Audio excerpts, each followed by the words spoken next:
Hey, what's going on, everybody? And thanks for joining us again. We're live, and boy, do we have an episode lined up for you today.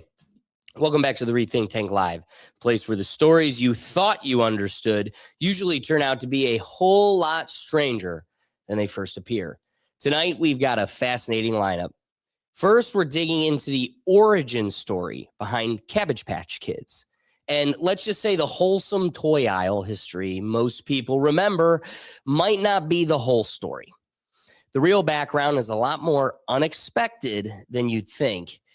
Then we're heading right here to Ohio, where lawmakers are now looking at promoting human composting as an alternative burial method, turning the end of life into something that literally returns you to the soil. And finally, we're stepping straight into the future because a researcher has reportedly uploaded the brain of a fruit fly into a computer where it now exists inside a digital simulation.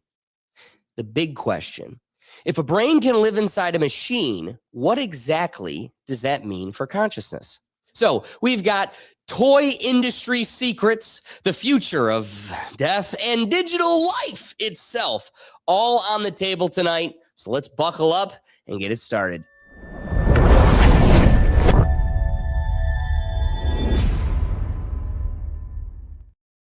So I gotta ask, Will, there's been a story floating around. You know, it's a Florida man story that's been catching everybody's attention. Have you seen it? Have you had a chance? Oh man, when it comes to Florida man stories, it could be any number of them.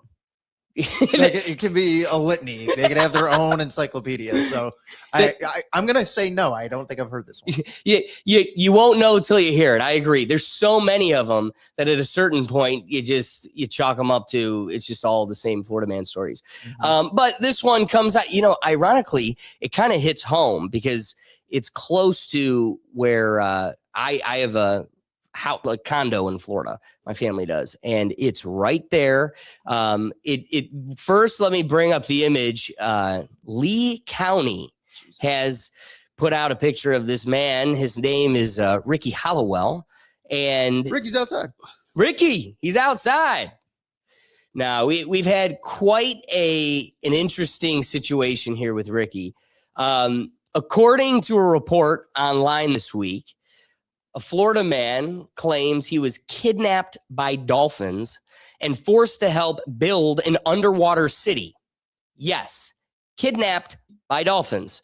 According to Lee County Sheriff's report, 33-year-old Ricky James Hollowell was found barefoot, sunburned, and drawing blueprints in the sand after allegedly being held underwater for 3 days by a pod of dolphins working on what he called an underwater construction project. Deputies say the man had drawn detailed plans for condos, a town square, and a recreation center. I mean, Will, let's be real, which honestly sounds more organized than most city councils. I just think it's impressive for someone who allegedly hasn't had oxygen since Thursday. Fair point.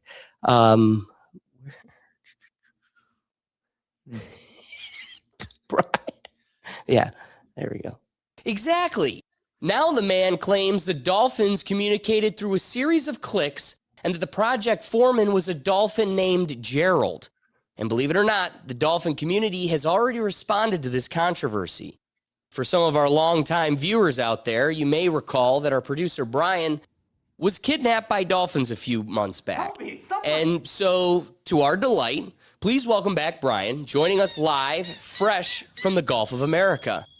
Brian, it's good to see you. Last we heard, you'd been kidnapped by dolphins. Yeah, good to see you too, buddy. It's been a while. And I don't know, the word kidnapped is kind of a human word. I would call it more of a recruit. Recruit? Yeah, Gerald saw potential. Gerald, the dolphin foreman? He's more of a project visionary, but yeah. So let me get this straight. This Florida guy says dolphins forced him to help build an underwater city. Is that actually happening?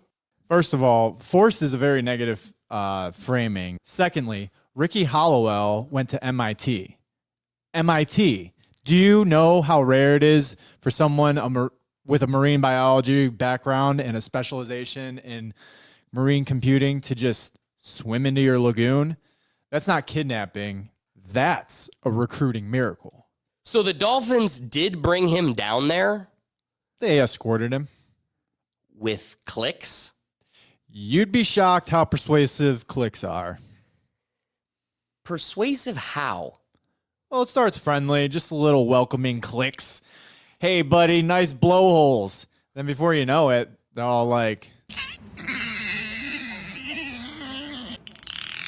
And suddenly, you're drafting up zoning plans for an underwater recreation center. And this construction project is real? Absolutely. Condos, town squares, coral-based infrastructure, ocean floor tunnels throughout the city for eels.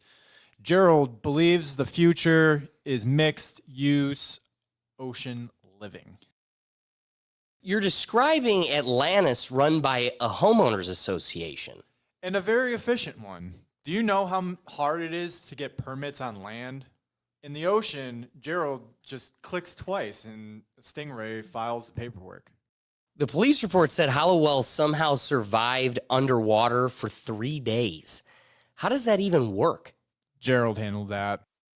You also didn't ask questions? You don't question Gerald. Brian, are the dolphins treating you well down there? Honestly, better than streaming did. 3 meals a day, beautiful views, and the pod is incredibly intelligent. You realize dolphins have brains larger than ours, right? I've heard that. They're centuries ahead of us socially, and they're already solving housing, transportation, and conflict resolution. Conflict resolution? Well, until someone starts chewing sea urchins. Why? They get very intoxicated. And then the clicks get abusive.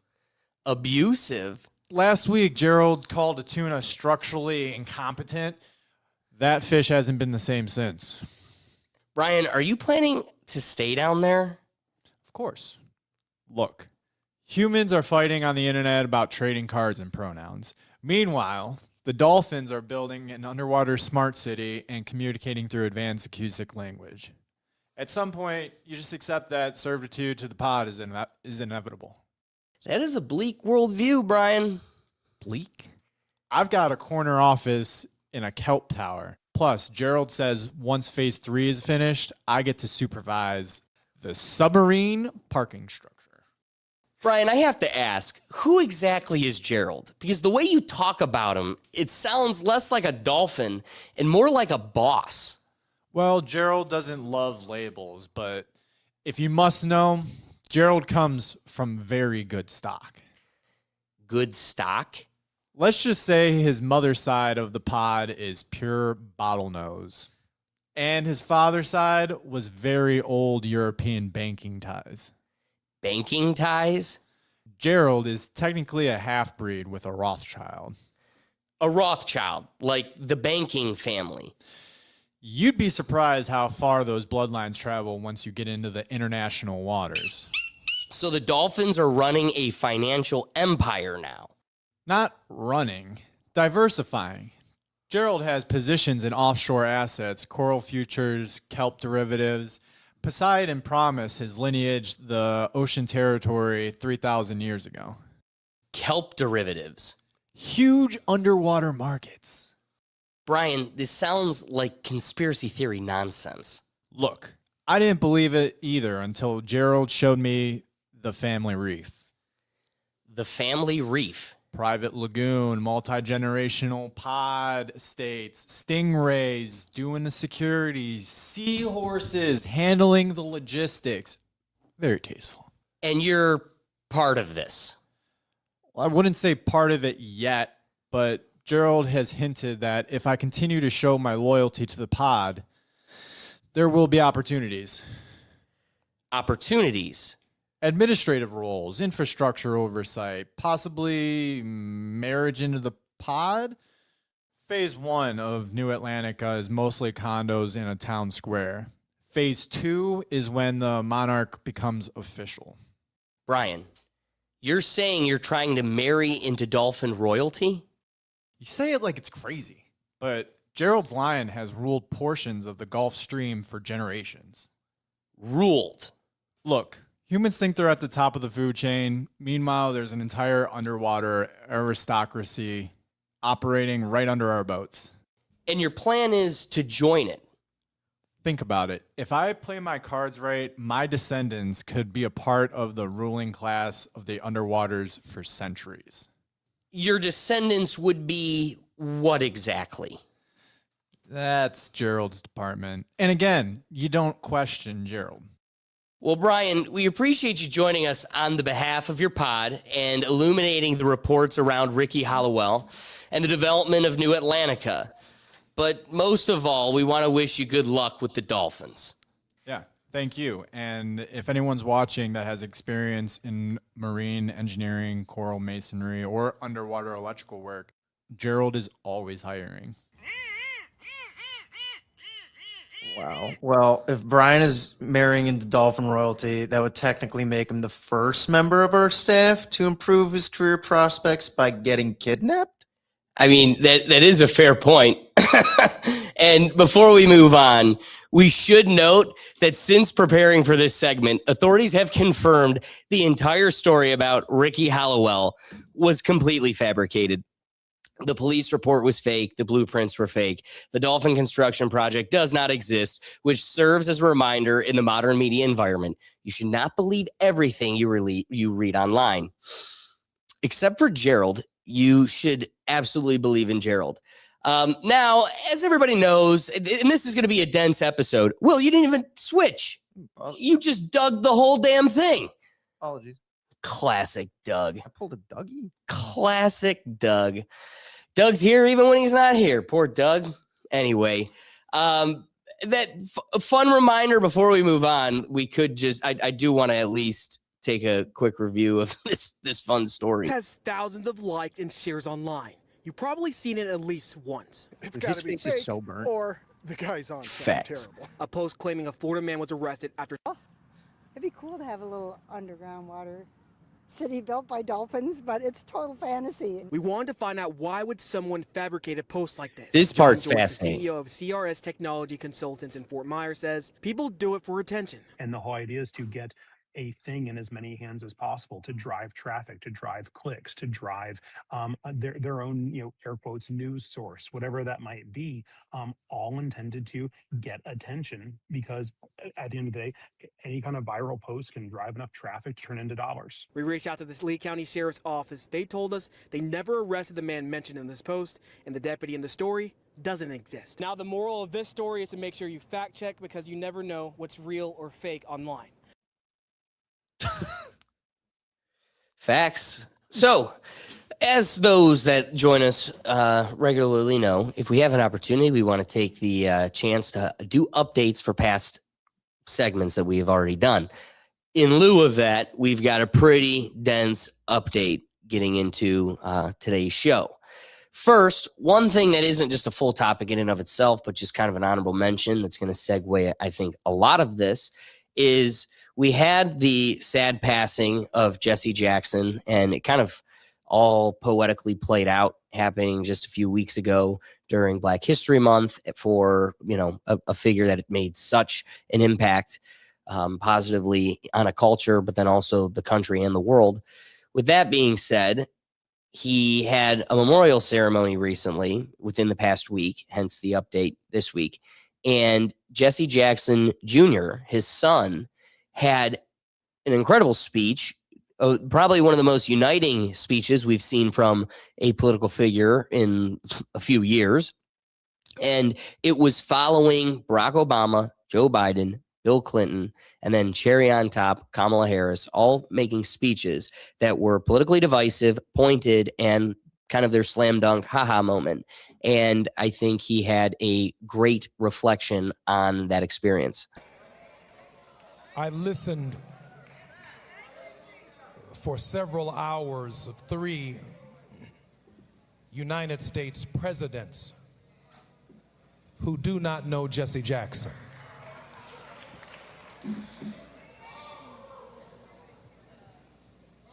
He maintained a tense relationship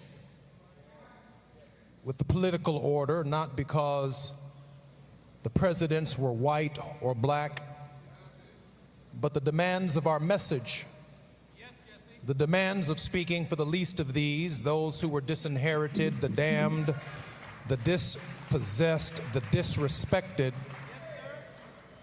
demanded not Democratic or Republican solutions, but demanded a consistent, prophetic voice that at no point in time ever sold us out as a people. And it speaks volumes about who the Reverend Jesse Jackson was. Our message has already been delivered today. I can see it all over my mother's face. Rise, Jesse, rise. Give Jonathan Jackson another great round of applause for delivering our family message to the world. You know, it's just a shame that it's this hard to get a uniting message that gets everybody standing, but it is beautiful when you finally get one. I don't know, Ricky, do you have any thoughts on this before we move on? So No, bro. in lieu of that, shocker. In lieu of that, we have somebody that I like to respect often. You know, I like listening to Dave Smith as a political thinker, and a prediction that I really do think is coming down the pipe is an expectation of Stephen A. Smith kind of taking the reins of the Democrat Party. This is an opportunity for an entire rebrand, finding somebody that kind of moderately still appeals to both sides of the aisle. You're going to appeal to redneck Republicans easier when that's the guy that they've been listening to speak about sports for the last decade, 2 decades of their life. So with that, I thought it was noteworthy to kind of hear Stephen A. Smith, who will probably be, if not a candidate for an upcoming presidential election, you will see him get politically involved significantly moving forward. So with a figure like that, his response is definitely noteworthy. I am going to tell y'all right now, I'm on the verge one of these days real soon of blowing a gasket. If I see that lady, figuratively speaking, in our face one more time talking about she told us so, it's pissing me off. Because it's implying that we didn't support her. Nearly 75 million people voted for her. You had a 107-day campaign. 75 million people almost showed up to vote for you. You had $1.5 billion to spend. We supported you. Why are you sitting at a memorial service in a church with number of black people around you talking to us about you told us so, like we didn't support you? I voted for her. Most black folks voted for her. What are you talking about? We supported you when you didn't necessarily earn our support. Boom, boom. You didn't go through a Shots primary. fired. But again, that's what the Democrat Party's missing right now, is somebody who's calling the balls and strikes. Like, you know, through COVID, through this pronouns thing, what is a woman? You know, how many things do they have to lie about reality. It's just call it up for what it is. The grass is green. The sky is blue. The sky, the sun rises in the east and sun sets in the west. It's like, why are we twisting reality? So I just thought it was interesting that they seized such a memorable moment for political gain, as always. And it seems as though people are finally waking up, and it seems as though it backfired in many ways. So, yeah.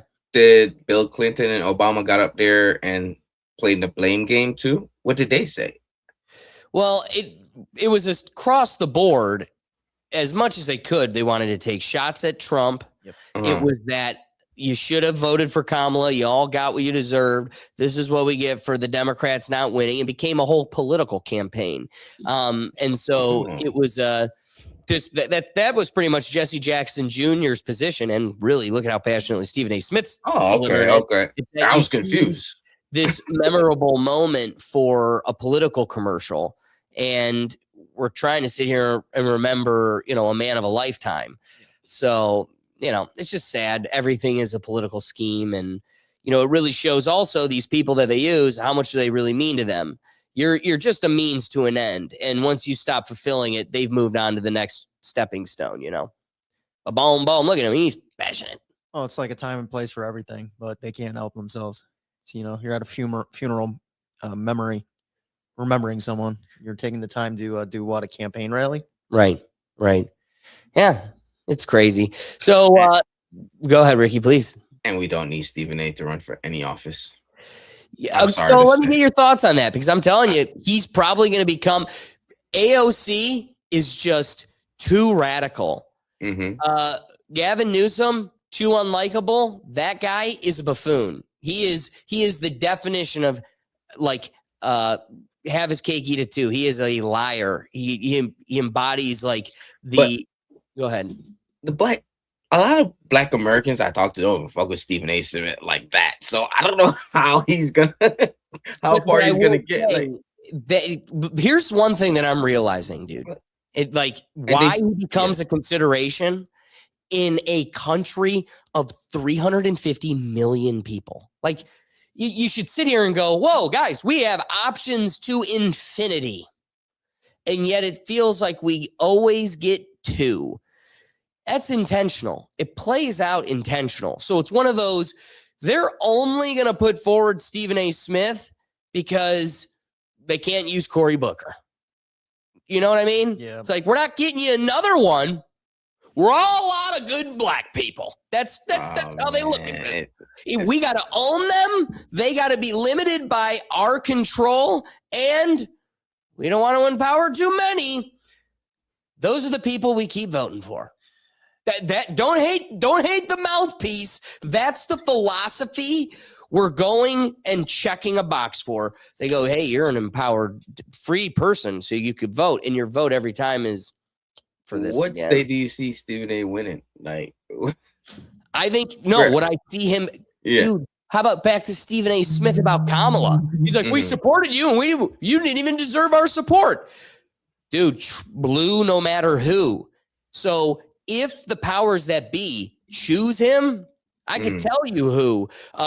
Rhode Island, California, New York, Illinois. I mean, he surrogated a lot of the Democrat Party from when he attacked Jasmine Crockett, telling her she don't know what she's talking about, and somehow she lost. Well, good point. He was right on that. So he was right. That's what I'm saying. So he's negated who I would think would support him to boost them in that position. Fair point. My thing for Stephen A. and why I don't think he's going to run, but if he did run, I don't think it'd be a bad move by the Democrats, is I think Stephen A. would move people to the voting booth. I don't That's think what people, I mean. I don't do think believe people it. are getting moved by AOC other than vote blue no matter who, and same with Newsom. I think Stephen A. would be a middle ground individual to kind of get people that feel disenfranchised, that voted Trump this time, that may want to look somewhere else next time. Plus, again, they put a ceiling on notoriety. I mean, if these were true free algorithms, we'd be reaching so many more people. I mean, at this point, you know what I mean? It's one of those, for all the content creators I work with, you very quickly realize they throttle most accounts until you're chosen. Yep. And then they keep you on a leash as long as you're willing to play ball.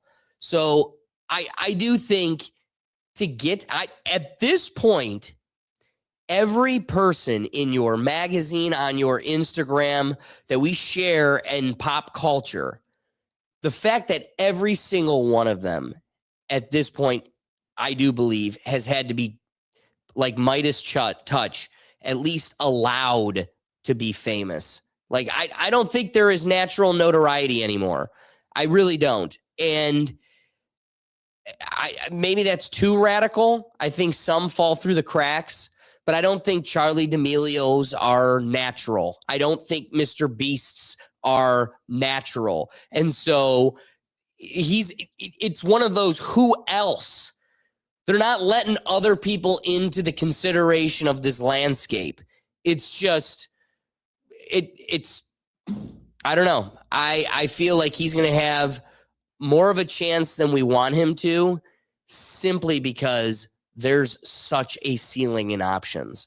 It's funny you word it that way. It's like, I think there's more of a chance than probably he even wants to for himself. But exactly, Stephen A isn't someone who strikes me as someone who shies away from a challenge if it really gets to it. But I don't think he's going to be coming out willingly saying, I really want to be president. Right. I think somebody puts their hand on their shoulder and goes, you're about to be president. Right. Yeah. I lean more and he rises to the occasion. But I do think that's unfortunately where we find ourselves. All right.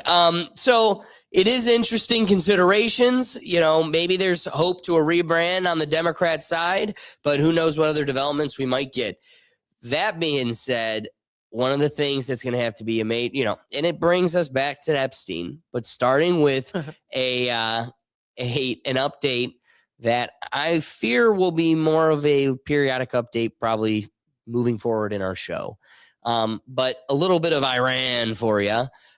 First, I want you guys to see this wild dynamic of propaganda firsthand, like in action. White House TikTok account, and this is Skibbity Toilet. This is the White House TikTok account, and this is Skibbity Toilet. In both of these videos, you see a first-person perspective of a guy using a screen to remotely attack his enemy. In both of these videos, you are watching a camera watching a projectile hitting an enemy target. And if you're wondering why the White House is posting Skibbity Toilet videos, it's for the same reason that it's posting GTA videos, or Top Gun videos, or first-person shooter videos that look like they come from a video game. It's because they want you to confuse this with a video game, or a movie, or a YouTube short series, because when you do that, you conflate our actual war with the built-up cultural idea of a war. This is called hyper-reality, where we start confusing the symbols of a thing with the real thing. And while the symbols of warfare in movies and video games have taught us that it's a depersonalized, detached thing with a satisfying resolution, the actual reality of war is that it's a messy, bloody, personal thing where people die. And yet, even the concept of a TikTok edit fuses fact with fiction, because you already associate this format with entertainment. It's just a fun game of virality where you get to see something cool on the internet. Now, when you think about the Iran war in your head, you're thinking through all the fictional imagery you've ever consumed, which makes it seem not that bad compared to what's actually happening. The real violence is replaced with a constructed media idea of what's happening, which makes it easier to build up public consensus for the war.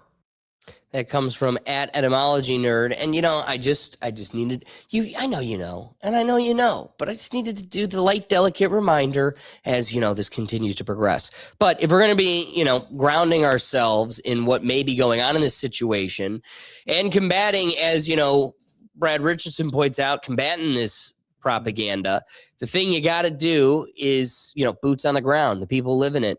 I don't know if this is total truth or manipulation, but at the same time, exposure is good, information is good, and it's up to you to siphon through it and come up with the truth.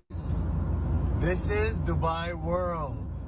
It's literally a port, a seaport, which means if you're seeing rockets fly over your head and hitting this port, it did not come from Iran, because Iran is there. We won't see any rockets flying over our head unless we're in a ship.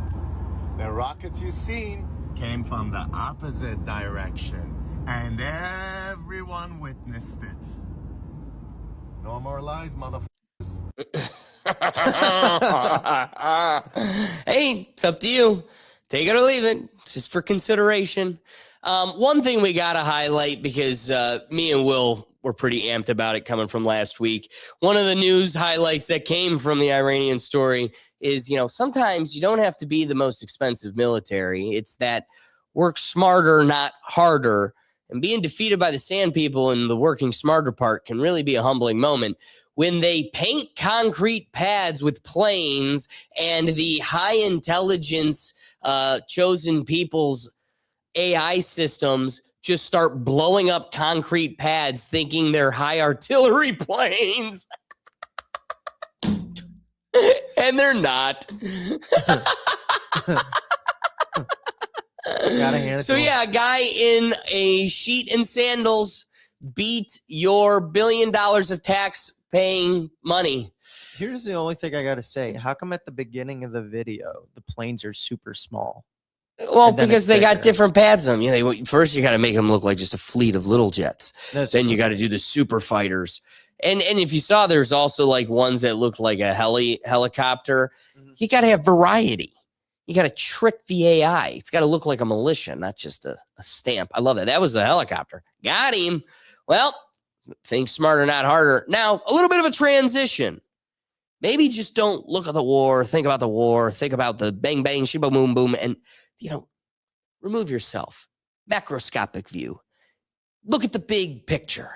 This one comes to us from the Dre Dossier. It's announced that this war with Iran is going to last about 4 weeks, and that's a very specific amount of time, so I want to talk about what I think he's covering for. This weekend, the largest media merger in American history closed, so now one family is about to control CNN, HBO, CBS, Warner Brothers, Paramount Pictures, all running on Oracle's infrastructure, and that same family also happens to own Oracle's infrastructure. And it just so happens that Oracle, within the last 2 weeks, has won brand new contracts to host Medicare and Medicaid data for over 150 million Americans, and to run Air Force operations using AI. That's right, who needs separation between church and state when you can have AI run across all of those contracts? Oh, and see if you can find anything wrong with how this is being paid for, because Larry Ellison is personally guaranteeing $44.6 million of this $6 billion merger by using his Oracle stocks as collateral. And that stock price depends on Oracle's federal contracts, the ones that your tax dollars pay for. So the government pays Oracle, and then that revenue supports Oracle's stock, and then Ellison pledges that stock to finance his son's purchase of the largest media company in American history. And then Oracle becomes the infrastructure beneath that company, so Oracle becomes the infrastructure, the collateral, and the beneficiary on every side of the same transaction. So you mean to tell me that public money flows into Oracle and then the Ellison media empire pops out the other end? Oh, and then in the merger filings, Oracle is listed as a neutral third-party vendor. I'm sorry, is the neutrality in the room with us? Oh, but don't worry, you say, because another couple $1 billion of this merger is coming from Saudi Arabia and Qatar, the same governments we're currently at war alongside, in Iran. Right. So I spent this last weekend writing a brief that specifically calls on Congress to require a conflict of interest review before this merger closes, demand data firewall protections between Oracle's government contracts and the media infrastructure it's now holding, and to treat Oracle exactly as it is in this merger, not a third-party vendor, but as the financial backbone of the entire transaction. The Warner Brothers shareholder vote is on March 20th. Congress needs to see this policy brief before it happens, so please feel free to read the whole thing. It's on my Substack, available for free. The link's in my bio. Just check it out. Share it, please. So just to be clear, I'm not saying that this entire war exists only because of all of this going on, okay? But what I am saying is that 4 weeks is a very convenient amount of time to let a lot of things close. So I'll be watching for every government filing, every federal contract, every regulatory document related to this merger. And if anything moves while everyone's watching Tehran, you'll hear it here first. So follow along if any of this matters to you. I have spent time to the people who govern the state of Israel. Oh, okay. I could let this go for the other 6 minutes of him raving about them, but I think you really get the picture right there, and I don't need to flag more this video anymore. Before we get into the Epstein stuff, I like the Dre Dossier. She goes, we're going to call upon Congress. Call upon Congress. One of the things that can't be a full topic in and of itself, which it could be, but it's not going to be. But I don't know how we leave last week without recapping the fact that Congress voted in an overwhelming majority to further classify and hide the list of congresspersons using your tax dollars to pay off SA lawsuits, assaults with an S in front of it. Do the math. And you're paying for that. And here's what's killing me. I don't know how long you've been watching our show on Tuesdays, but I will tell you, it's been a long year, 2 years, because I think, the end of Biden was hell, and we really had hope. So the crush of this is even worse. And the fact that we've been in this long, I'm just telling you, I'm losing the fit. Yeah. A binder of declassified files we don't get. I'm just saying, it's really hard not to lose faith. But hey, we got to go to Congress and petition them, even though this is what came out of last week. All right. I support Representative Mace's subpoena here, as well as the amendment to it. And I just think it's really disgusting how this institution protects itself, because y'all, just half of them voted to send this stuff to House Ethics, where it's going to die. We know that members of Congress are using taxpayer dollars to pay off sexual harassment. We just had a member of Congress literally sexually harass a woman that then lit herself on fire, and you guys all protected him. You guys all protected my own side, your side. And so if you guys want to talk about victims, if you want to go out and virtue signal, and then you guys are going to kill her stuff on the floor and then try to pass it, yeah, of course we should subpoena all of this stuff. But I'm not going to sit here and play games. I think it's a complete fraud. I think that's why the American people hate us. I think the midterms are coming up, and everyone should go on record for this. And I hope that members are exposed for this. I hope it goes back, to the 70s, because it's wrong that it's happening. It's wrong that we cover up for it. It's wrong that we can't censor our own side because people are busy making deals because you guys don't want to censor your side. It's a deal that's been cut, and people hate us for it. So, yeah, I support it. Thank you, Representative. Recognizes Mr. Big. I mean, hey, at least someone is saying it loud and proud and to their face. One last piece. We're going to transition now to the Epstein updates. We got brief ones, but I do want to acknowledge something. Brad Richardson is popping in with a breaking update. Ravens back out on Max Crosby trade, so I guess he's still a Raven now. No, Raider. I'm sorry, Raider. Here is what's interesting, though, and why I think it's a little topic we could talk about. Did you guys see the video of he was at a party this past weekend, and there was a crew of white girls in their early mid-20s, and they caught him on video dancing around with a joint in his mouth. Yeah. And it's one of those that you could buy it at a store in most states. This is something that has become so socialized. Most players are kind of publicly but ambiguously known for doing it. Exactly. But you just said it right there. It's got a connotation, and I fear that had a play with the Ravens. Yeah. That it was a bad public look the week that these things were solidifying, and they pulled out.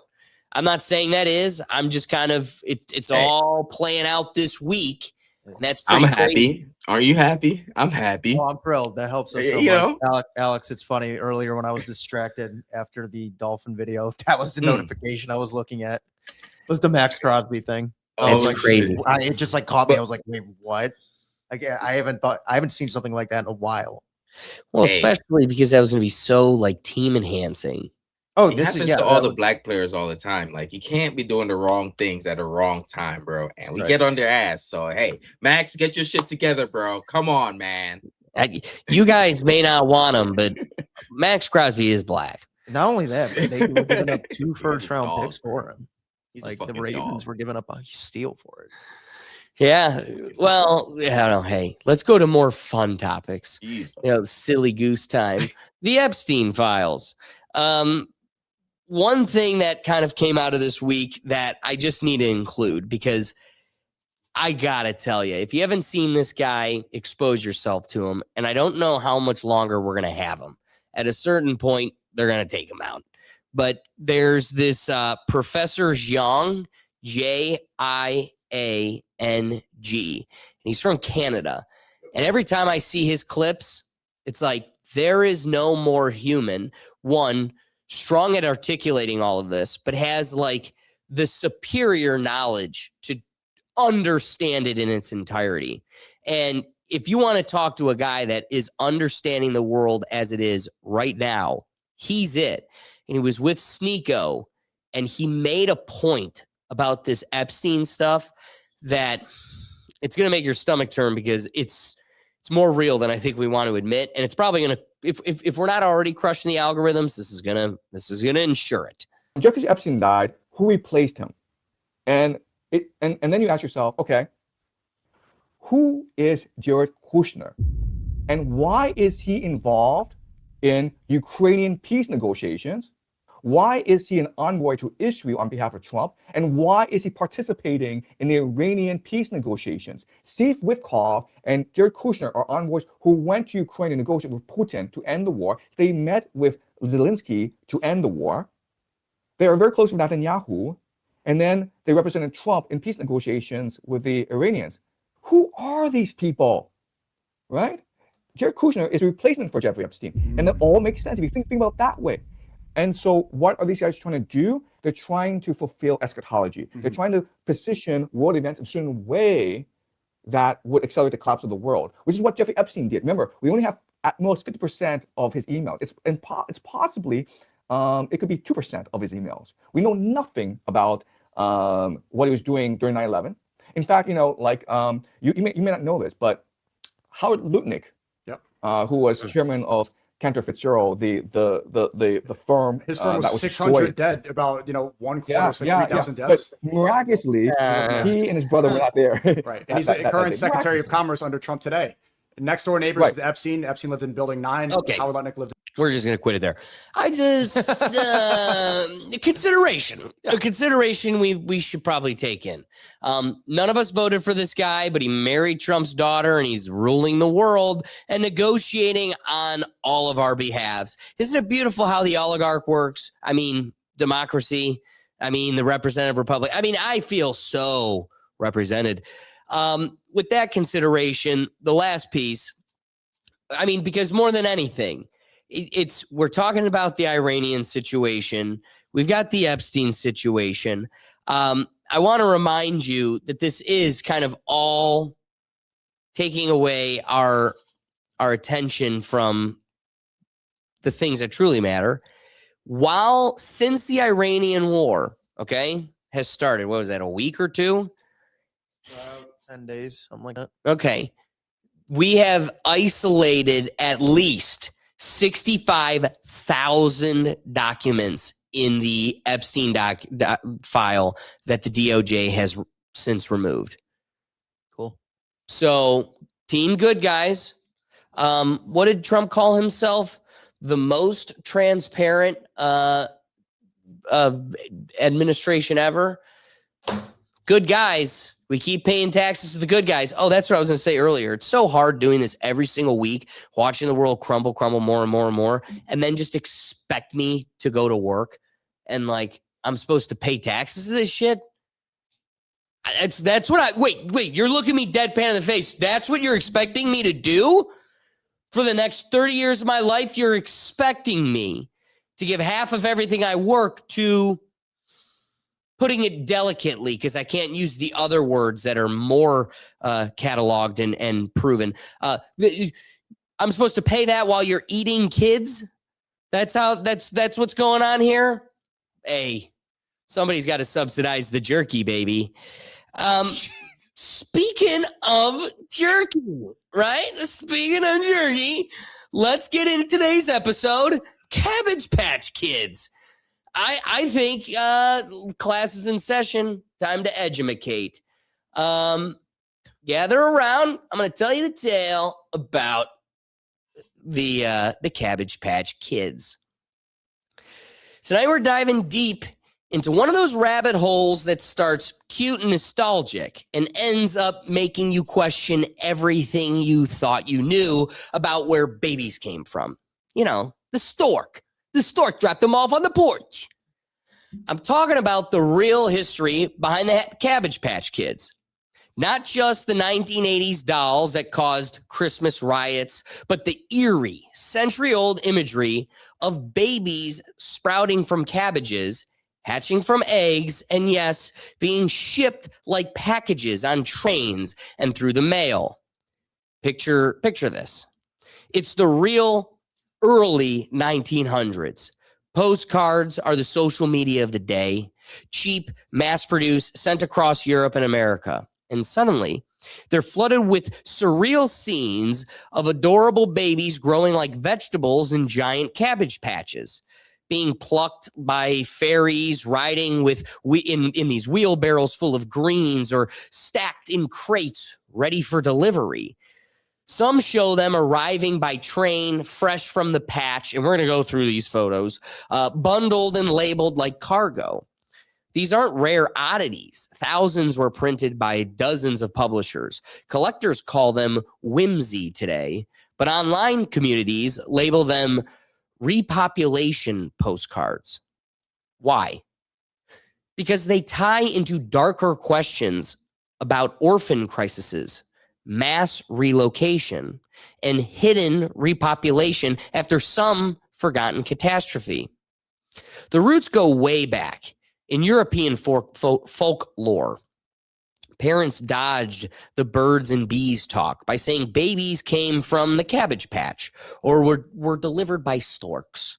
But it gets visual in 1896 when Alice Guy Blache, I think it's Blache. I'm going with that one. Blache, one of the world's first female filmmakers, creates what many call the very first narrative film, La Fée aux Choux, The Cabbage Fairy. A fairy harvests live babies straight from oversized cabbages. The originals lost, but her 1900 remake survives, and it explodes the idea into popular culture.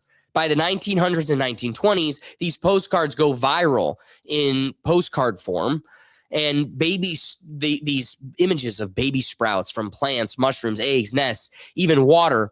Some scenes mix cabbages with trains, little ones rising rails, arriving at stations in giant veggie carts. Art historians say it's early surrealism, protodata, playful photo manipulation, poking fun at old folktale. But let's take a closer look. Some cards feel coded, like they're, you know what, as I'm saying that, this same image, you got to get another one. Like these are the ones that start getting us in trouble. That's an actual picture. I have 3 postcards. These are the postcards. The real images are the ones that are going to get you. But like this one, look at the scandal. It's scandalous. It's creepy. Let's tamper the photos because that one I just can't keep up while I'm talking. They're documenting something real beneath the whimsy. Now, overlay that with actual history. This is going to blow your mind. In 1913, the U.S. Postal Service launches Parcel Post. Anything under 50 pounds can ship cheap. Regulations are so loose that parents are literally mailing their babies short distances. Verified cases, about 7 between 1913 and 1915. The most famous, an 8-month-old baby from Ohio, a boy, of course, Ohio, James Beagle. Come here, boy. Shipped a mile to grandma for 15 cents postage plus $50 insurance. That's how Spirit Airlines advertises themselves too. Mailmen carried infants in arms or pouches. Newspapers ran the stories with glee. Some staged photos circulated as jokes. By mid-1913, the postmaster banned it. No more live babies as parcels. The fact that had to be said. But again, you gotta say. The mailman's like, I did not sign up for this. Neither did the kid. Exactly. The kid made that clear. Sitting here taking care of a wine. Anyway, but for a brief window, shipping babies was mainstream enough to make headlines. And then there's the big one, the orphan trains. You know what? Maybe I should transition now back to that creepy. This is a photo, real stuff, living it up. Does it have Getty image on it? No, can't get me Getty. And then there's the big one. Orphan trains. From 1854 to 1929, roughly 200,000 children, infants to teens, were loaded onto trains from overcrowded East Coast cities, especially New York, and shipped west to rural America. Charles Loring Brace's Children's Aid Society called it charity. Save street kids from poverty and crime by placing them out with farm families. At train stops, locals lined up on platforms, inspected the children like livestock, and chose who to take home. Sometimes in public auctions. No real vetting, no follow-up. In many cases, it was completely open. The Clintons, they still say they were born in the wrong generation. It was completely open, government endorsed, seen as progressive reform. Today, we call it the precursor to modern foster care and adoption. But back then, it was literally shipping children across the country like cargo. Fast forward to the 1970s and 80s, Xavier Roberts revives the whole Cabbage myth with his Little People dolls. Later, Cabbage Patch Kids sold at Babyland General Hospital, a real converted hospital in Georgia. Each doll hatches from a giant plastic cabbage, comes with adoption papers, a birth certificate, unique name. Kids don't buy them, they adopt them. Pure genius marketing that tapped straight into those old postcards and folk tales. The 1983 craze was insane. Flights in stores, black market prices. Roberts always said it was inspired by folklore, though there was drama over whether he borrowed too heavily from artist Martha Nelson Thomas's early soft dolls. So, connect the dots the way some researchers do. Surreal Cabbage postcards as coded evidence of the baby farms or cloning ops. Orphan trains as the public distribution network or produced children after a reset or depopulation event. Mailing babies in 1913 as a test run or leftover practice. Incubator exhibits at world fairs showing premature babies in rows like products. Then the dolls in the 1980s as soft disclosure or normalization. Mainstream history says postcards were just fun. Early surreal art playing on the same innocent lie we still tell kids. Babies come from the Cabbage Patch. The orphan crisis was brutally real. Immigration waves, disease, poverty, no welfare state. Mailing babies was a quirky loophole in new parcel rules. Quickly, they closed it. Orphan trains were a flawed but earnest attempt at social good. But the image persists. They keep resurfacing in viral videos, TikToks, books like the Cabbage Babies, repopulation postcards. Why do they feel so haunting? Why the trains, the shipping, the harvest themes over and over? That's what we're here to rethink. Is it all coincidence, or is there a thread running through folklore, early cinema, mass postcards, real child relocation programs, and even billion-dollar toys? You decide. So before we get into it further, be sure to drop your comments because we want to get your perspective on all of this because it's only going to unravel further. But I got a little bit of a clip here, and it kind of makes it all a little bit more real. There we go. Most people think Cabbage Patch Kids were just a strange 1980s toy, but the idea behind them is much older and much stranger. Before the dolls ever existed, old world postcards showed babies literally growing out of cabbages. Thousands of them. This imagery was common in the late 1800s and early 1900s. And here's where it gets unsettling. During that same time period, babies were actually being mailed through the U.S. Postal Service. Not figuratively, literally shipped like packages. There were also advertisements that looked less like adoption and more like shopping. People browsing, selecting children, almost like inventory. Now consider something else from that era. Old photographs show entire cities already built, but strangely empty. Massive streets, grand buildings, very few people. Some researchers ask a disturbing question. What if children were being removed from families and redistributed to repopulate these found cities? Cities often associated with Tartarian-style architecture. Places that look finished but underoccupied. Why do so many early city photos look more like set pieces than living communities? And why does this period coincide with mass orphaning, child relocation programs, and the normalization of adoption over birth? Some believe the cabbage imagery symbolized children with no recorded origin. Not born here, but placed here. Part of me does feel like the Tartaria thread kind of ties it all together. Ricky, do you have any thoughts on the Cabbage Patch Kid phenomena? Yeah, at first I thought like they send those postcards like to your family, like that's the first gender reveal, you know what I mean? Like we're having a kid, you know what I mean?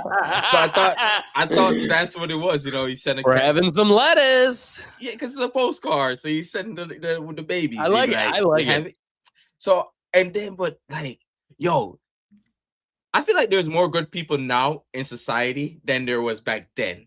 Especially when there was not so much oversight. The horror stories those kids probably like been through, and like whoever the kids that went like on that train that's going across America that lived through that and made it through and started families and generation, they're the strongest of the strongest, because I knew it was some BS back then, bro. And no one cared. No one cared about what a little kid said. We ain't gonna listen to you. Just get back on the train, get back there, go fists up and knuckle up, buck. You know, like that is crazy. Wow, It's so true. Well, and again, these are folks that are super easy to take advantage of, and that's half the reason they're a target. Even more so, clearly we're learning this has been the appetite of the elites since the beginning. I mean, this is what the Aztecs were sacrificing. This is what the Mongols were after. It's like once you reach a level of power, it turns to like there isn't anything else more you can conquer but like the worst actions you could ever do. And I don't know that what's more innocent and pure than a child. But I also, like I had suggested, the Tartaria thread is what grabs my attention the most. So here's some of these postcards again, just to give you one quick like full view. And you know, it reminds me of the creepy art we see in the elites' homes today. These paintings that Ellen DeGeneres and Jay-Z are paying for. It's disgusting, and it's, you know, this is a little bit more well-tempered, but it gives you that same eerie feeling. But then grounding it in like, how many mailmen just like being stuck carrying babies before you go, yeah, this wasn't like a rare thing. I know why it stopped so soon, because there's a couple families that didn't get back their kids, and mailmen disappeared, skipped town. You know what I mean? Like they never just arrived at grandma's house. Just disappeared. Like, what the fuck? The big bad wolf said he'll huff. Anyway, here's a little newspaper clipping. A mail carrier on rural route number 5 out of this place is the first to accept and deliver under parcels, post conditions, a live baby.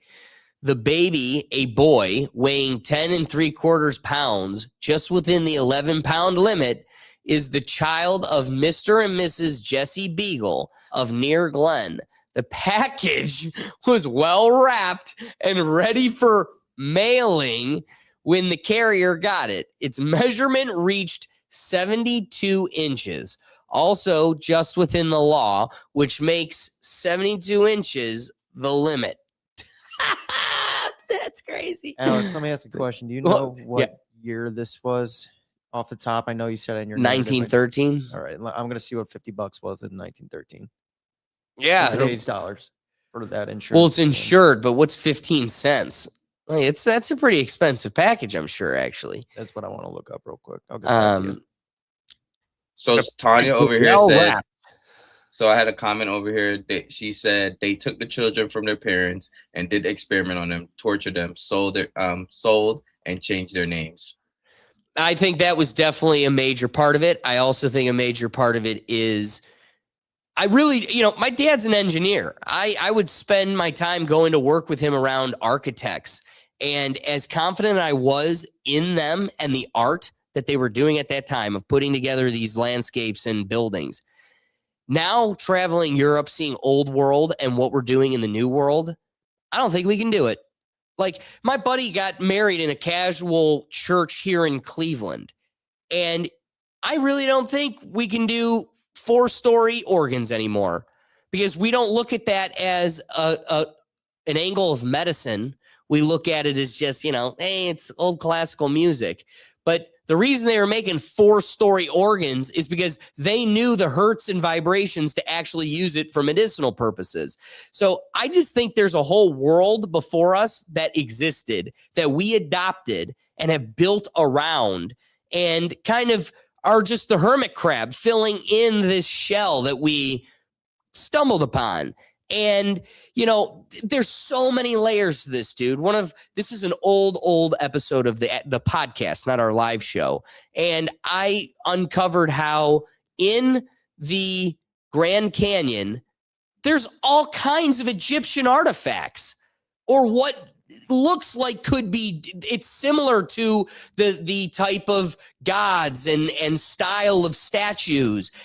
And you can't go in the Grand Canyon without a personal guide. So I think there's so much of this world that is hidden from us, because it would totally shake our historical narrative.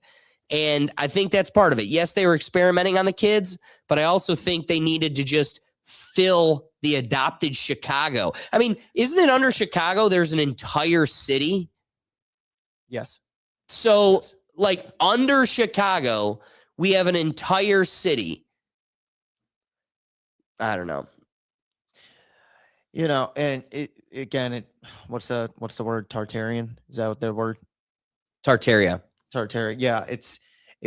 My first thought when I saw those photos was this supposed, not even, I guess, supposed, but photos of the underground Chicago. So it is funny that you do make that connection, because, I mean, back then they just had to find ways to populate land. It's not like now where most areas are populated.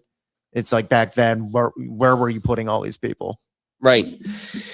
Well, and at the same time, we got to remember the World Fair. I mean, they're talking about baby incubators at this time, and the World Fair, we're building super cities that bury the technology we have today, free flowing electricity through Tesla's studies, and, super powered, again, the landscapes with free flowing electricity is just an incredible concept. And they were able to build them in such short periods. Now it takes, a whole 100 centuries just to finish the tip of Spain's church. But that whole thing was initially built in like 100 years. Yep. What does that tell us? So I don't know. A lot to consider. Will, any rapping thoughts on that, on our whole Cabbage Patch reality? It reminds me of the topic we did a few weeks ago about the lemmings. What is it? The lemmings? Yeah, it's just sort of these old folk tales that just have these deeper, darker underlying connotations that, I mean, no one's really considering at the time. But now with, I guess, more information gathered, we can kind of look back and have conversations about it regarding of what really was going on there. Because, the people back then had no idea. The use of information was completely not existent back then. Right. The rapid thought I'm going to give us is, at the end of the day, I'm raising this, what kind of makes this relevant today? I don't know, Will, if you said that while we were live or not, but it's like, what kind of raised this? And one, this is for some reason catching traction on the internet again right now, probably because people are for the first time en masse going down the rabbit hole. But why this kind of hit a nerve with me is, it is fun, kind of like when COVID hit. This moment has people so curious and excited that for something I learned a decade ago, and it kind of just filed away and moved on, but still holds its relevancy, right? Like, this trafficking and trade and appetite clearly just resides in our culture and in the elites that steer it. But it's exciting to see people rediscover something that, it's just this dynamic. Like, I get to reintroduce something that I've kind of forgotten about and re-examined through this. The fact that it was policed and carried out by our government. Just the shipping of people, trains of hundreds of orphans. I mean, all of these things are not disconnected. And so it's just important to kind of consider them, touch upon them, and then we can move on to greener and brighter pastures. You know, we need fruitful dirt if you're going to grow babies in cabbage. So for our next topic, how else could you best service growing Cabbage Patch babies than human composting? Yep, it's something that's already going on in states across our country. I believe 13 of them. But now Ohio, it's hitting home. We've got representatives that want to bring this into the mainstream. We need human composting. Like I said, what better way to grow your babies? Green. Now in Ohio, the only way you can dispose Ohio again. by burial or cremation. But there's some people in the Senate who are saying, you know what, we want to allow another way, human composting after death. In recent years, natural or green burials without a casket have tripled for economic and environmental reasons. In composting, the body is laid in a metal bin and surrounded by plant materials like wood chips, mulch, and wildflowers. Heat and oxygen are added, and in about a month, the body becomes decomposed soil. The Catholic Conference of Ohio says they are against Senate Bill 323 because of how the remains are handled without a sacred place for prayer and remembrance. But the process is already legal in 14 states. 14 However, there are states? restrictions because whatever the person experienced in life is still in the soil. And supporters here say they are hoping there would be similar limitations.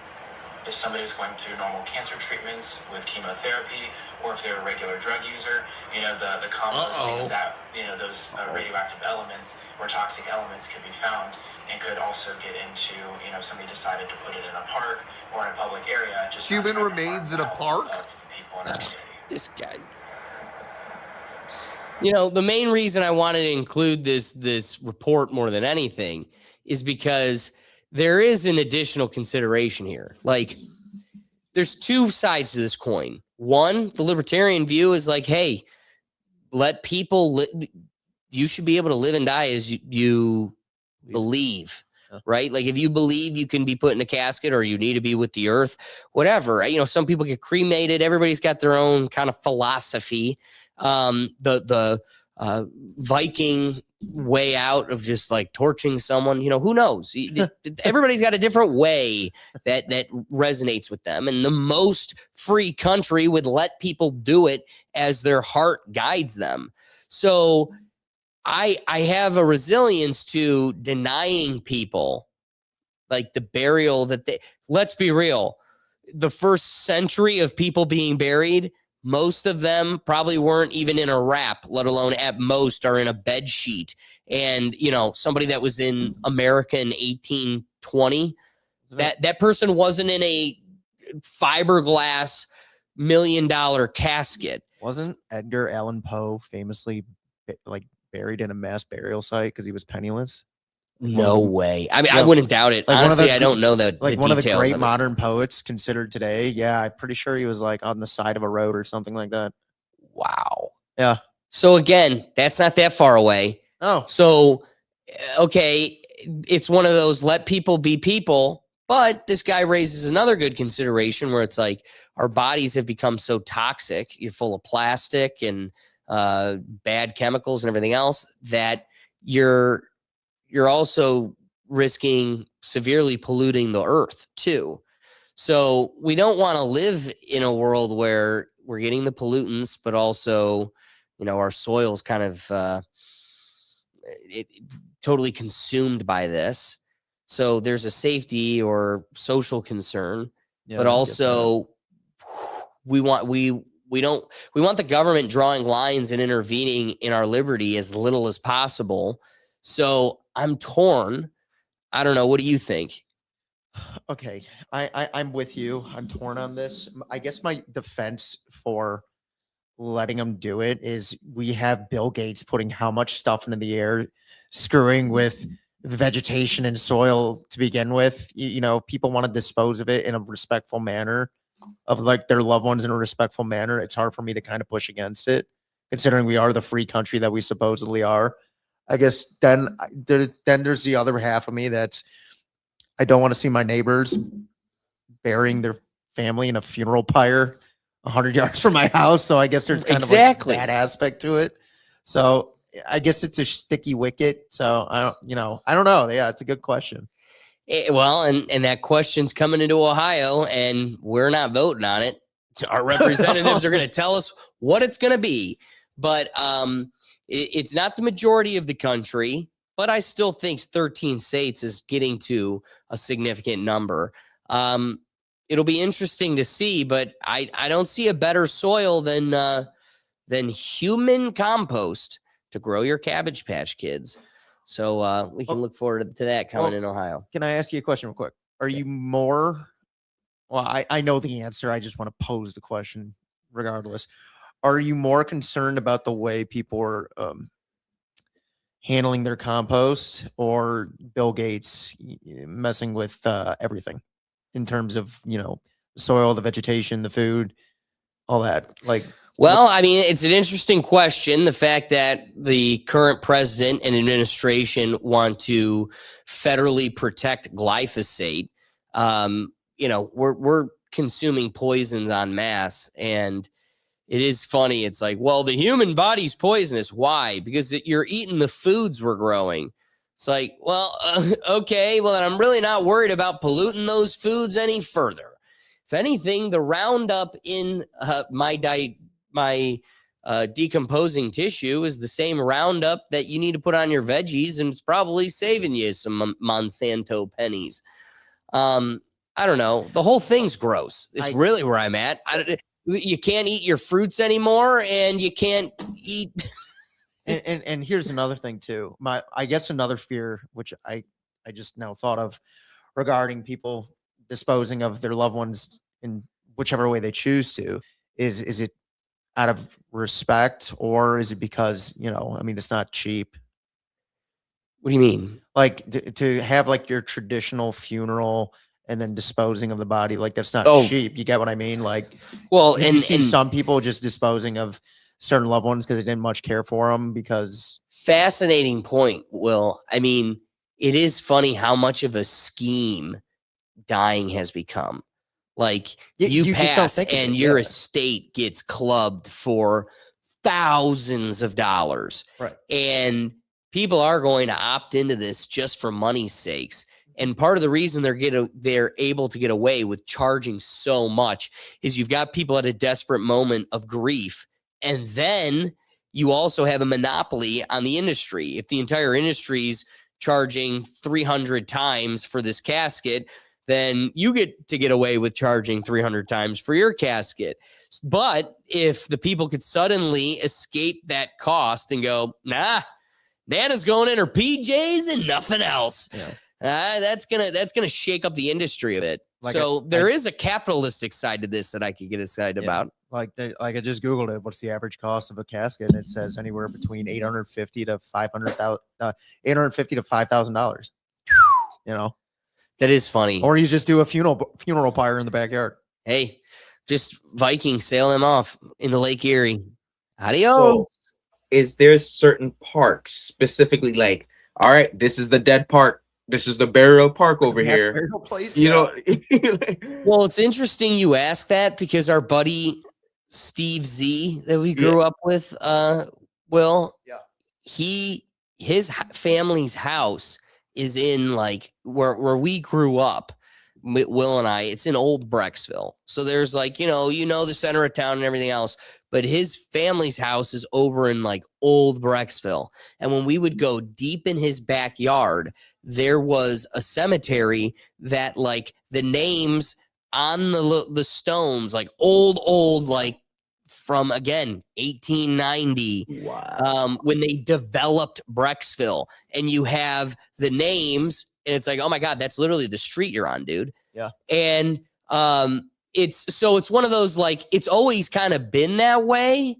And back in the day, what's your family burial? You just kind of put them in your backyard.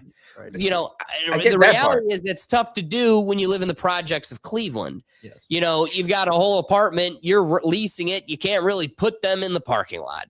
But that's what I'm saying. Like it is an interesting consideration for folks that own property, as it stands, there's a lot of laws limiting your ability to just do that. Well, but maybe we should get looser then if we're going to let people just go in raw. I put up a tent last year for someone. Baby. Just take an old shovel out back. Well, I put up I think it was last year or a year before. I put up a tent for someone that buried their family in their backyard over here. You put up a tent? Yeah, because they had the whole ceremony in the backyard and burying them memorial. and stuff. Yeah, they had the whole memorial and stuff. I didn't want to go back there. I mean, so again, you can do it. It's just my grandparents are buried in their yard, in their countries in Jamaica. Like in the country of Jamaica, like we have family buried in the yards, but like, hey, this might be shocking to you, but some countries do have a little bit more freedom than us. And well, Alex, too, it's funny then you bring up like the idea of, again, people in the projects, like what about for all of them? And there was an entire plot line in The Wire regarding that. Like, I'm not even joking. Like a television show really like touched on what they kind of how they use like old abandoned buildings as like burial sites for them. It was like really messed up, but it like kind of, yeah. And well, that's more of like, that's a good consideration, but it is more apocalyptic, like having abandoned buildings and you're building your own Chaz zones. But like, I just mean when you're not a property owner with like a grass yard and you're sharing like an apartment complex, even, okay, so let's just take, maybe you live in Chicago and you own a $1.2 million condo and you're on the 17th floor. It's like, well, you're still not getting this as an option. Yeah. No, you cannot put a flower pot the size of your old boyfriend. But it adds to the decor. It adds to the decor. So, hey. I just want them to just name the areas. I don't do walking over the dead and stepping on graves and walking over dead people and stuff like. I just need to know the area so I can stay away from it. And people already donate their bodies to science and be buried in the forest and stuff like that for science. So, sinking sand suddenly comes back into relevancy, and people are just sinking every time they step on. Oh no! They buried Fred over here. Paperwork and like everything is electric. So what the computer crash, okay, for this department, and they like 5 years later about to make a new part and digging up nothing but bones right here because they forgot I ain't going. I don't like it. No, dude, you're not putting your hippie hat on tight enough. The bones are going to incinerate. They'll decompose. You're going back to the earth. It's going to take some time, but you won't even be a fossil. You know what?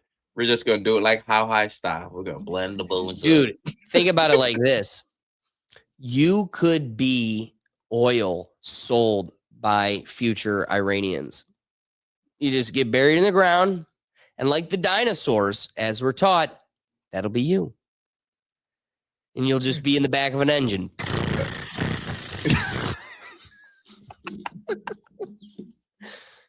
Hey, so maybe compost yourself. I don't know. That's up to you. Why not? I might abstain. But hey, this is America. It's freedom. You can do whatever you want. These topics are getting happier, I swear. Happier, I promise. I promise. Who's ready to get really thrilled and happy? Let's get the best story. All right. Here's a story that sounds like science fiction, but it's very real science happening right now. Researchers have successfully simulated the entire brain of a fruit fly on a laptop.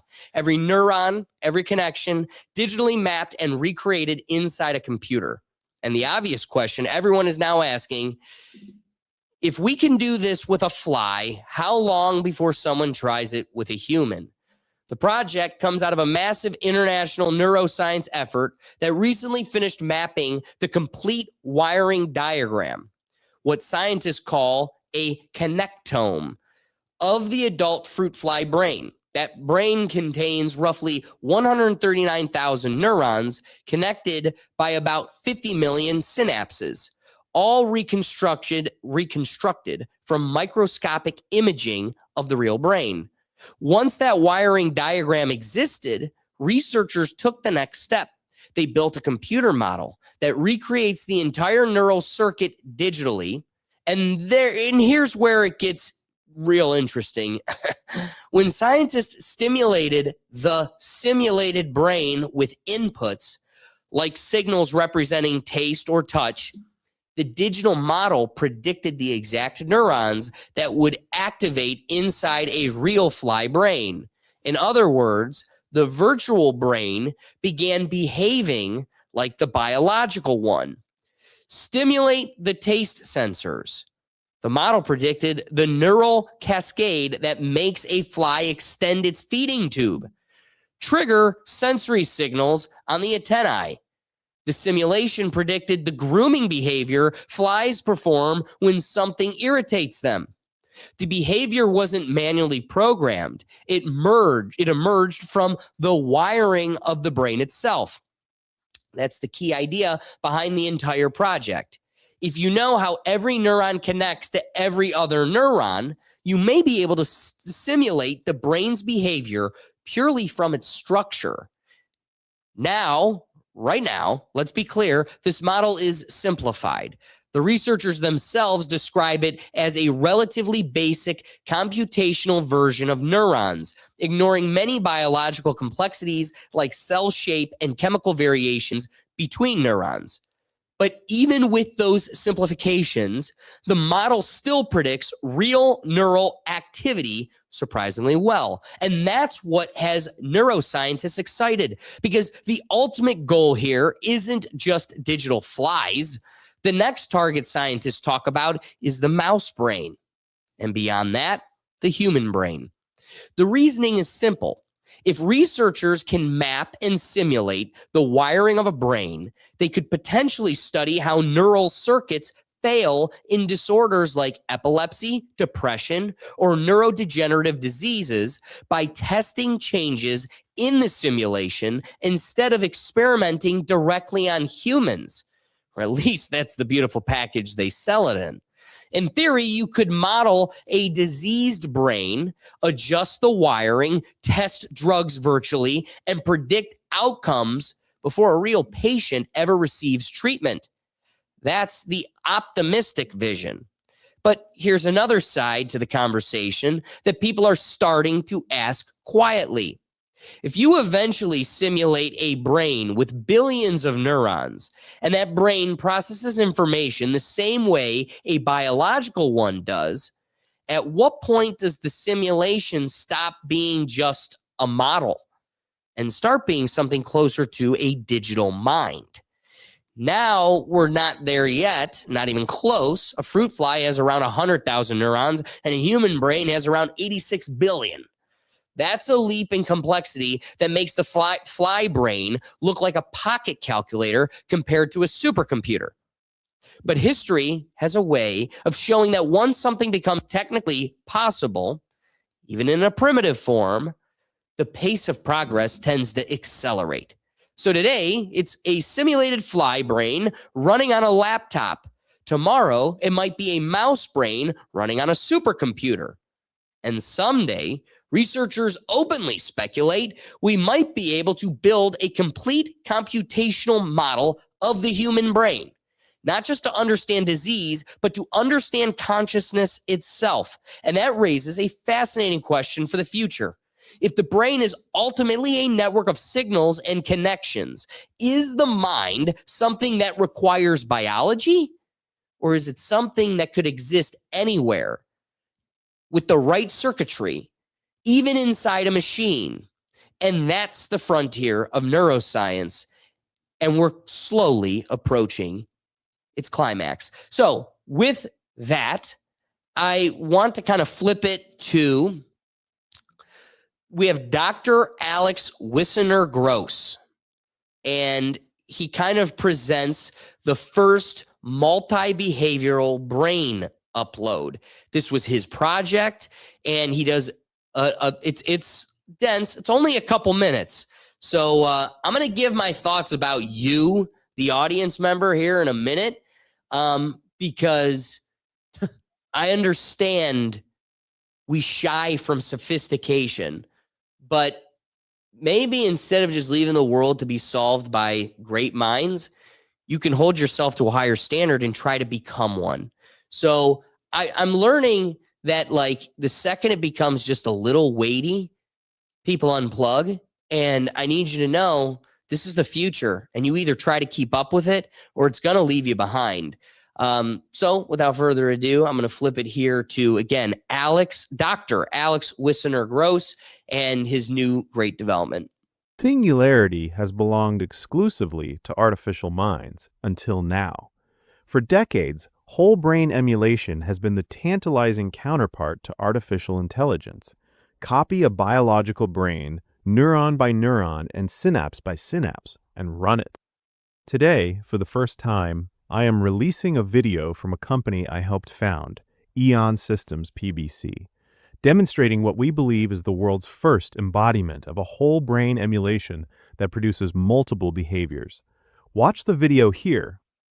In 2024, Eon's senior scientist Philip Hsu and collaborators published in Nature a computational model of the entire adult Drosophila melanogaster brain, containing more than 125,000 neurons and 50 million synaptic connections, built from the flywire connectome and machine learning predictions of neurotransmitter identity. That model predicted motor behavior at 95% accuracy, but it was disembodied, a brain without a body, activation without physics, motor outputs with nowhere to go. Now the brain has somewhere to go. Building on previous work, including Hsu et al.'s whole brain computational model, the NeuralMech-Fly V2 embodied simulation framework, and Ozdil et al.'s research on centralized brain networks underlying body part coordination, this demonstration integrates Eon's connectome-based brain emulation with a physics-simulated fly body in MuJoCo. The result: multiple distinct behaviors driven by the emulated brain's own circuit dynamics. Sensory input flows in, neural activity propagates through the complete connectome, motor commands flow out, and a physically simulated body executes the output, closing the loop from perception to action for the first time in a whole brain emulation. This is a qualitative threshold, not an incremental one. Prior work in this space has either modeled brains without bodies or animated bodies without brains.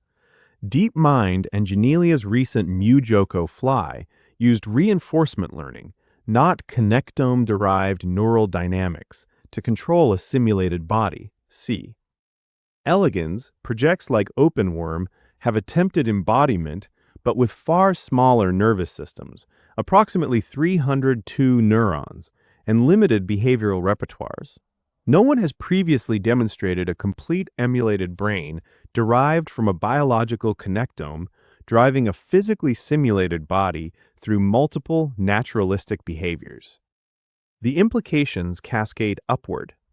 Eon's mission is to produce the world's largest connectome and highest fidelity brain emulation, targeting a complete digital emulation of a mouse brain and laying the groundwork for eventual human-scale emulation. A mouse brain contains roughly 70 million neurons, 560 times the fly's count, and the team is currently amassing the connectomic and functional recording data needed to attempt it, combining expansion microscopic to map every neural connection with tens of thousands of hours of calcium and voltage imaging to capture how those networks activate in living tissue. If a fly brain can now close the sensoromotor loop in simulation, the question for the mouse becomes one of scale, not of kind. Bringing it in here. Basically, what they did is run a simplified model to predict some neural activities in the fly's brain, not simulate the entire brain. So I just wanted to make that clarity, because what they're able to do here is create a digital simulated mind, and they haven't been able to enact it. Like, we don't have robot organic flies yet. So what they had to do was make a digital simulation that the robot could control. And they were able to show that at least this digital mind that they were able to map of a fly was able to work. You know, I more than anything wanted to present this topic because there isn't much more to discuss beyond what it is. I do. Yeah. Ricky, let me get some thoughts from you. Isn't this why Walt Disney froze his head? Isn't this It is why exactly why. And it is funny that neurodevelopment, what was kind of like a laughable joke, is becoming more and more real. I mean, think about, wow, Ricky. I only remember because Will said it like last week or something like that, right? And I was like, and now you're seeing, wow, Ricky, you're seeing how it works. You know, when you're a child and you kind of get that like fantastical perception of like how it is, it's like, oh, well, they're going to get the technology to like Frankenstein his head onto a new body or back onto his body. But Ricky, you're pointing out a great reality of how this science is going to be applied. You're never bringing that organic head back to life. But what you'll redo is completely recreate the brain mapping that is frozen and saved. And so really, like the Futurama gimmick of like a head in a vat, you're never really going to see that. What you're going to see is like a version of Get Out, where I am recreating my entire mapped brain and I can put myself in Brad Pitt's 25-year-old body. So now I look like Matthew McConaughey and I'm still me. And it's not me, but that me is going to think like me, convince itself it's me, confidently feel like it's me, but does it have the same soul? And now we've opened Pandora's box. At least he can say a smooth, all right. Yeah, you never know. Put me in the right organic pod, and I might be able to. All right. You're closer to it with that cowboy hat than I am. Go Buckeyes, bro. Go Buckeyes, dude. I gotta tell you, the Buckeyes, they've been on a shit list this week. Talking about Neuralink. So how you think this will? She just said it over here. How you think this will go with Neuralink too? Like, would they be able to, like, from Black Mirror, would they be able to put our consciousness in the grain now, and from downloaded from the map in our brain after we're gone for so long, mapping our brain, getting that map, putting that consciousness in the grain like they did in Black Mirror, and that subconsciousness can control our house. Oh my God. We're well, and so you're seeing it isn't some like organic or like biological, what's the word I like? Yeah. It's not some tissue-based magic. It is a scientifically measurable map that once you completely develop and map its landscape, you're able to, okay, now not only can, like, let's say you have a map of the city of Cleveland. Not only can I recreate the whole same exact map, but now I can figure out ways to plug my map into a different map, Chicago's map. And so what is Neuralink? Neuralink is when part of that map is missing, we're filling in the hole.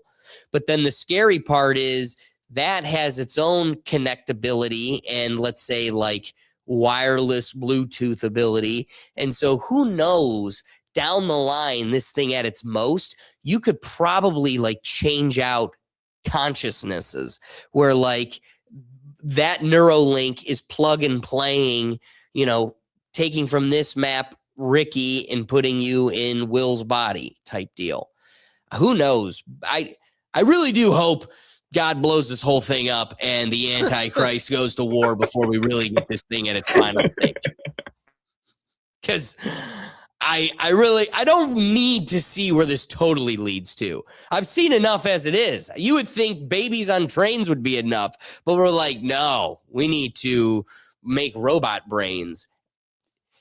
And let's be real. This started with a fly and they're eager to jump on mice. That's going to happen so much quicker than we're willing to admit. I mean, it is crazy to think maybe about a year ago now, we were talking about the remote control cockroach where they put a chip in a cockroach's brain and they're just like, watch this. And it's like the chum bucket, just that was not far down the line, and we've buried that. Now the cockroach is in my Grand Theft Auto, and I got him stealing a Lamborghini. Welcome to the future. Will, you could plug into a world to be with the burnt peanut. That sounds great. I think I might pass on that. I think I might pass. I think I get lost in there. Fair. This one has been a doozy of an episode. We have just touched across all the landscapes of insanity. But let's do it as we always do. There's no better nightcap to our show than going to the Wheel of Topics. Will, if you can click me over. I got you. All right, guys. I remind you, the whole purpose of the live show is to get you involved. So be sure to head on over to the Neuro Gym so you can drop into the Wheel of Topics and give us a topic. Sorry, I got distracted by the fact that I'm wearing sweatpants and you can see them. Wow, that's actually the one that we just added. Literally right before. I was actually hoping to get down the wiki hole so you and Ricky could have a chance to get bragging rights over Doug, but we got a couple more. No, you could keep them for right now. Yeah. He earned it. Well, I just wanted you guys to be able to prove you don't need them. But hey, maybe you do. All right, we're going to loneliness. This one comes from James in New York. So again, guys, we appreciate you. This is how you can get yourself featured into the show. All right, James, take it away. Lack of loneliness epidemic should be getting more airtime than it is. Cheers to that. I forgot this guy sucks. I totally agree. Do you think that we're going to come up with solves for that? Or do you think we're cooked and it's just going to snowball in a terrible direction? We laughed at the movie Her when it first came out, but now that just seems like a little footnote in the major direction this is going to go. No idea what you're referring to with the movie. You remember Her? That was the movie where the guy fell in love with his phone. Scarlett Johansson was the Siri voice. This was a long time ago. I mean, I'm talking maybe 2012. It blew up across the Oscars and everything because it was so unique to everybody. The concept of a guy falling in love with his phone. And now it's like, oh my God, you're going to be strapping yourself into a VR world and plugging everything in, Yeah, I mean, I think though, even where people have in real life friends and relationships and interaction, the depth that we get to is like this most of the time. It takes if I try to go make new friends, 90% of the people that I talk to are talking about fairly surface level things, it seems like. And don't have a lot of depth or interest that they're trying to drill down on, or trying to the whole intimacy, it's how you figure out how people's brains work, is to talk about shit that's deeper than what the fuck is going on day to day.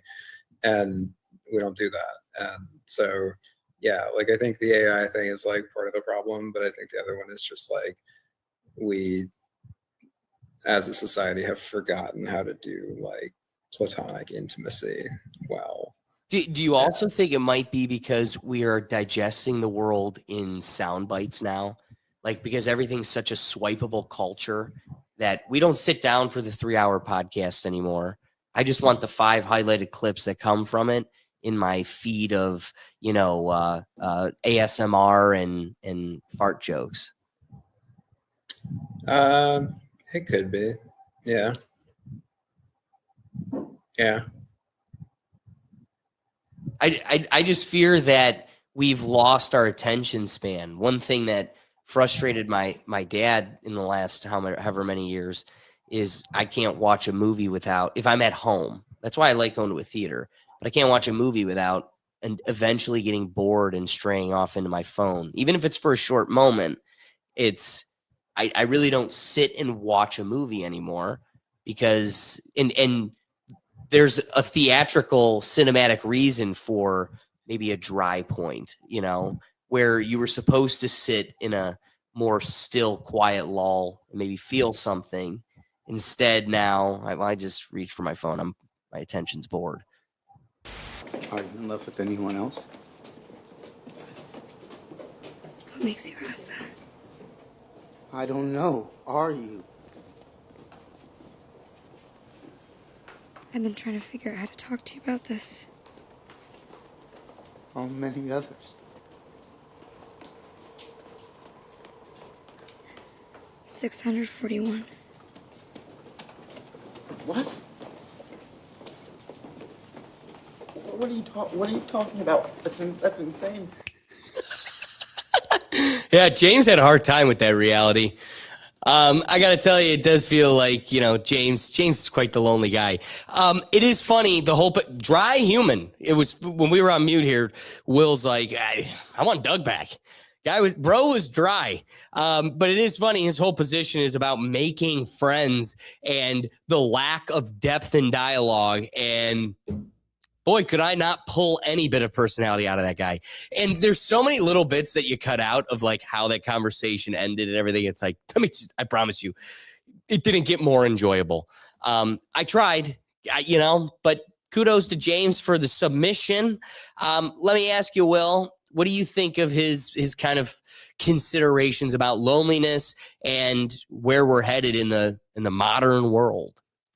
I understand it's a thing for certain people. The loneliness epidemic, it's easy to kind of get lost in so many of the distractions that are very surface level. I think the irony of that entire conversation was the conversation was very base layer to begin with. So I don't know. It's like the pot calling the kettle black throughout that entire conversation, but it is a thing. It's like an actual thing. So for him to bring that up and then it'd be incredibly surface level was kind of funny. Him not knowing what her is after bringing that up too is ironic in its own part. But yeah, I mean, there's a loneliness epidemic. We see people like that pretty free. You could walk down the street and probably be able to point someone out and be like, that person probably doesn't talk to many people.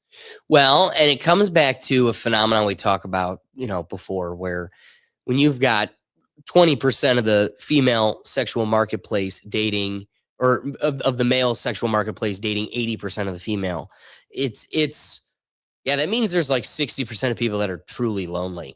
Yep. And you see it all the time. And it is sad that technology and where our world is going, simulations and toys, those things are going to fill that void seamlessly. And at a certain point, it's going to be indistinguishable and it will totally take over culture.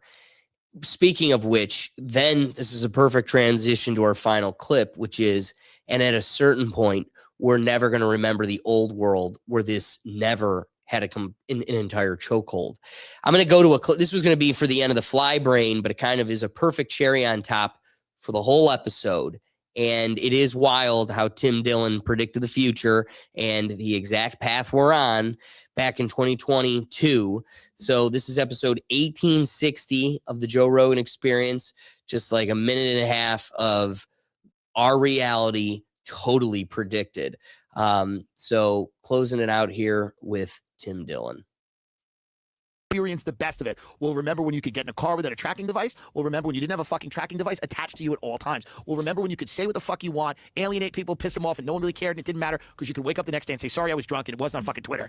People didn't have a record of what you did and what you said and where you were and who you fucked and everything else. We will remember true freedom. We're one of the last groups of people to actually be free, and we should all thank God for that, because the hellscape that's about to be created is going to be so bad, they won't even know how bad it is. It won't even feel like they're in prison, because those offices we talked about, people, they get to like them. Oh, there's creamer today. French vanilla, it's your favorite.